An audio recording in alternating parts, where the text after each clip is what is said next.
संतोष अब कमरे पर बड़े करीने से अपने सपनों की दुनिया सजा रहा था। अब उसे मिशन आईएएस शुरू करना था। बैट को दक्षिण पूरब दक्षिण उत्तर की दिशा में लगाकर कुर्सी और मेज को पूरब की दिशा में लगाया। भगवान की छोटी छोटी मूर्तियों के लिए एक छोटा सा टेबल पूरब और उत्तर के कोने में लगाया। उत्तर की तरफ किताब का रैक लगाया। उसने कमरे के रख रखाव में अपनी जानकारी भर पूरे वास्तु का ख्याल रखा। कमरे से लेकर किचन तक की सजावट के बाद संतोष बिना खाए पिए थक कर न जाने कब सो गया। सुबह राय साहब की कार के साथ ही उसकी नींद खुली। हेलो, सुप्रभात संतोष जी, कब आ रहे हैं बत्रा? जल्दी आइए, किताब खरीदना होगा ना। सब ठो। राय साहब की एकदम फ्रेश आवाज आई उधर से। हम बस उठ गए हैं राय साहब, तुरंत आधा घंटा में आते हैं। आप भी पहुंचिए, संतोष ने आंख बंद में ही कहा। फोन रखते ही संतोष एक झटके में उठा और बाथरूम की तरफ दौड़ा। नहा धोकर जल्दी जल्दी हनुमान चालीसा पढ़ तुरंत कपड़ा पहन जाने को तैयार हो गया। इधर राय साहब तो रात भर सोए ही कहीं थे। पूरी रात लैपटॉप पर आंख गड़ाए गुजारी थी। सुबह जल्द से जल्द खुले वातावरण में जाकर अब कुछ सजीव चित्र देखना चाह रहे थे, इसलिए संतोष को फोन लगाया। बत्रा बुला लिया था। ब्रश करके मुंह पर पानी मार तौलिया हटाकर फुल पैंट पहनी और शर्ट डाल राय साहब भी बत्रा के लिए निकल गए।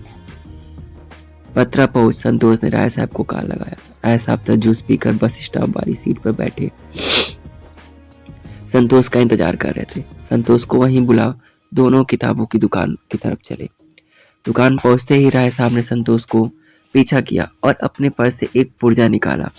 यह किताबों की लिस्ट थी जो राय साहब ने अपने अनुभव और जानकारी से तैयार की थी। इस पुर्जे में मुखर्जी नगर के सारे अनुभवी शिक्षकों और संस्थानों के द्वारा सुझाई गई पतली मोटी किताबों के नाम अंकित थे। राय साहब ने इस पर्चे से न जाने कितने विद्यार्थियों के कमरे किताबें से भरवाए थे। आज संतोष की बारी थी। सीनियर होने और यहाँ मुखर्जी नगर में 5-6 सालों से लगातार रहने का दायित्व बोध इतना था कि राय साहब के पास समान अध्ययन समेत लगभग सभी प्रमुख विषयों की किताबों की लिस्ट भी थी। यद्यपि उनके अपने विषय हिंदी साहित्य और इतिहास थे। आप विषय क्या रखिएगा, कुछ सोचे हैं संतोष जी? राय साहब ने एकदम गंभीर भाव से पूछा। इतिहास से बीए हूँ, वही रख लेंगे एक तो, और दूसरा आप मार्गदर्शन कर दीजिए, संतोष ने बड़े संयम और साफ मन से कहा। चलिए फिर दूसरा हिंदी साहित्य रख लीजिए, हाल से अच्छा अंक आ रहे हैं, इसमें काफी लोग सेलेक्ट हो रहे हैं। इतिहास और हिंदी साहित्य के कॉम्बिनेशन से राय साहब ने एक LIC एजेंट की भांति पॉलिसी समझाने जैसे कहा। हमारे एक परिचित एक बार समाजशास्त्र से मेंस दिए थे। कैसा विषय है समाजशास्त्र? संतोष ने जिज्ञासावश पूछा। विषय सारे ठीक है, आप अपनी रुचि देख लीजिए। हिंदी साहित्य का सिलेबस छोटा है, अंकदायी विषय है, अच्छे टीचर भी हैं यहाँ इसके, और सबसे बड़ी बात है यहाँ की हमारा भी हिंदी ही विषय है, सो कोई भी समस्या होगी तो आपको एक सपोर्ट मिल जाएगा। कितने लड़कों को हिंदी पढ़ाया हूँ मैं, आज सबके सब बहुत सहज है हिंदी में। बस पीटी हो जाए तो फिर देखिएगा सबको अच्छा नंबर आएगा हिंदी में। राय साहब ने अपने विषय की पुरजोर वकालत की। अच्छा राय साहब, अभी तो इतिहास और समान अध्ययन का किताब दिलवा दीजिए, दूसरा विषय थोड़ा समय लेके सोच लेंगे। संतोष ने खुद को तत्काल विषय चयन के ऊहापोह से निकालते हुए कहा। जैसा आपकी इच्छा भाई, हम तो जो विषय कहिएगा उसी में आपका हेल्प कर देंगे। आइए पहले ले आपका किताब। राय साहब ने अपनी सर्व विषय पारंगत होने की जानकारी देते हुए सेल्फ से एक किताब निकालते हुए कहा।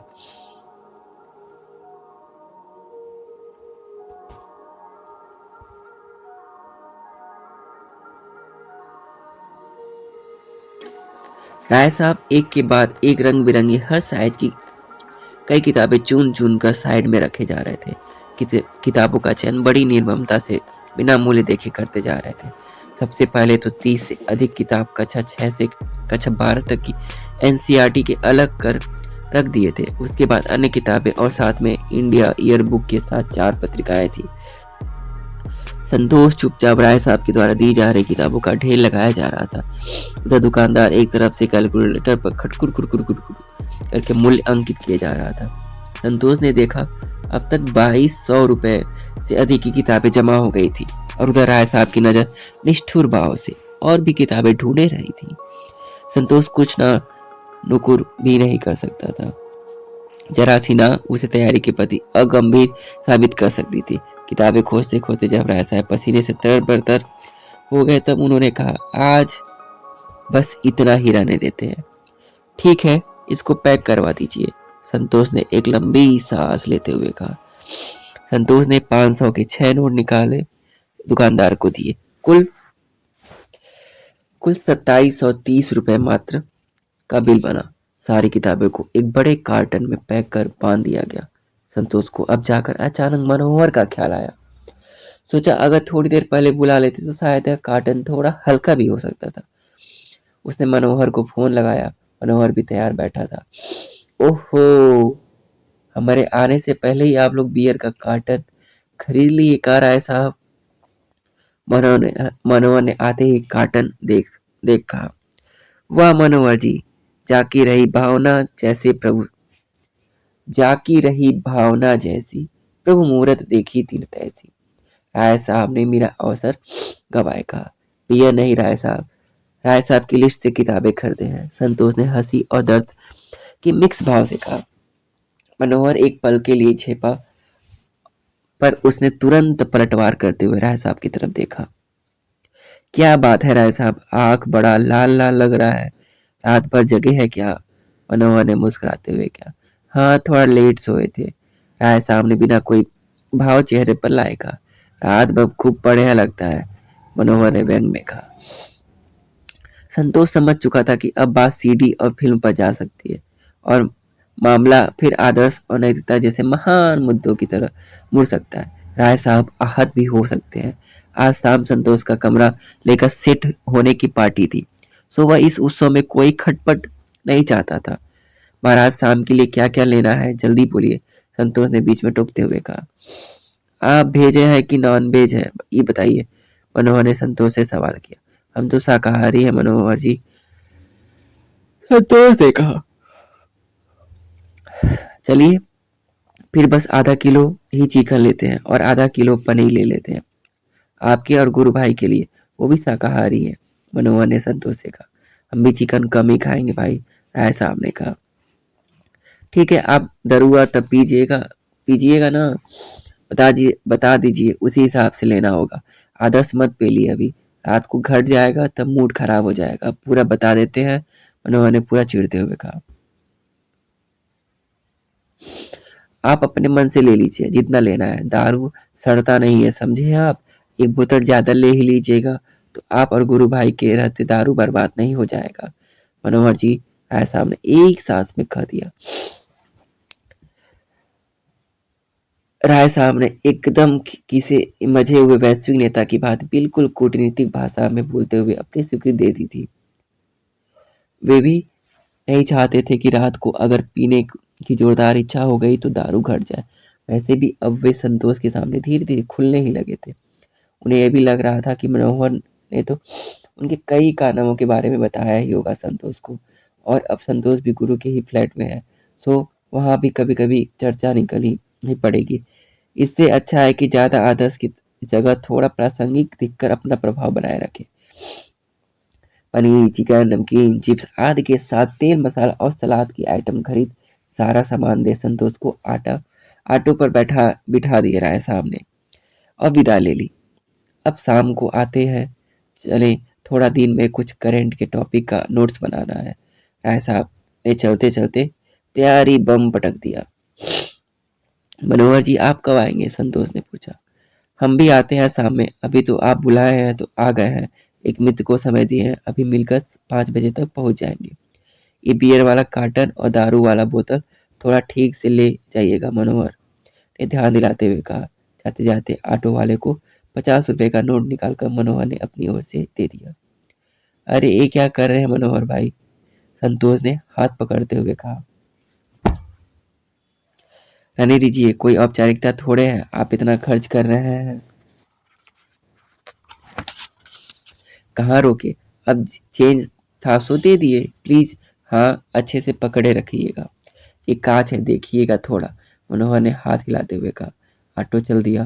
संतोष पूर्णतः वैसो था, न कभी शराब पीती, न मांस मछली छुआ था। अब संतोष के अंदर का द्वंद देखने लायक था। मुंह उससे भी ज्यादा दर्शनीय था। किताबों के कार्टन को ऑटो में पीछे ढकेल कर रख दिया था।